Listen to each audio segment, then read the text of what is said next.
I've been driving for 30 years. I've had my CDL for 30 years. I've been with Pottle since last April. I got into trucking through my grandfather. Years ago, he was driving, and then the economy was going, low, and it was hard to find jobs in the 90s, and he kept pushing me to get my trucking license, and so I finally honored his wish and did it. I've been driving ever since. I used to teach high-angle rescue up in New Hampshire. I was a paramedic and an EMT for an ambulance service. You were one of the first responders to go to Ground Zero when the World Trade Centers were attacked, weren't you? Yes, sir. And what did you do there, and why? Well, why I went down was just a matter of helping out our fellow countrymen. That's my goal. And when I was down there working on the pile, it was just to help. Hopefully I'd find somebody, which we didn't, but we were able to reunite individuals back with their families. I got sleep deprivation sickness twice for being up so long, and worked tediously with hardly any sleep, and then I ended up coming back home, and then ended up with some issues that I couldn't continue with my career in law enforcement. My right lung is paralyzed, and I've got some other issues. Then you're in the cab of a truck. Yes, sir. On June the 8th last year on 495? Yes, sir. 495 in Westford, Mass. And then something happens. Tell me about that. Yes, sir. There was a motor vehicle accident that happened in front of me. It was a head-on collision, which I found out later that was a head-on. A vehicle had stopped. I blocked the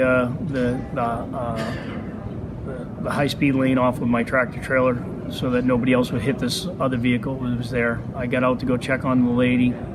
She was unconscious, made sure she had a pulse, checked on her breathing, could get her that she was breathing. Then I noticed that there was like a little bit of orangey flame coming out from underneath the engine. Ran back to my truck, grabbed the fire extinguisher, extinguished the fire there.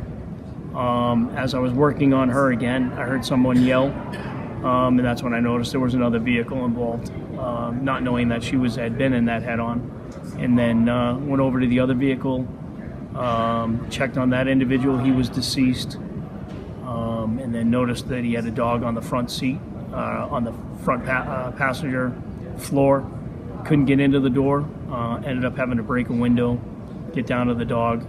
And the first law enforcement officer on the scene was a K-9 officer, so we were able to get the dog to him, and then he brought it to the vet. You have all of this EMT training, so that kind of comes natural to you. What do you tell other truck drivers if they find themselves having to assist like this? Well, first off is they need to, understand the basic rules of first aid, and I think everyone should get trained. It's get your CPR, get your basic first aid, and always carry your rubber gloves with you so that if you do need to help assist somebody, that you don't end up getting sick as a result of it.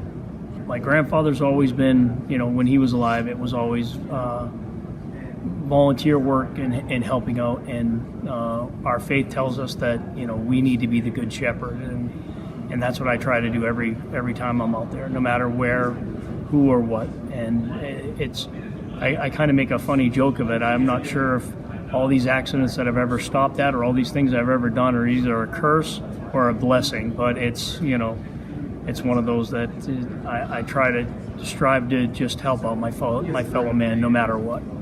Yeah, this hasn't been my first accident that I've stopped at. I've stopped at numerous accidents and spin-outs and even since this accident, and not counting all the years prior to.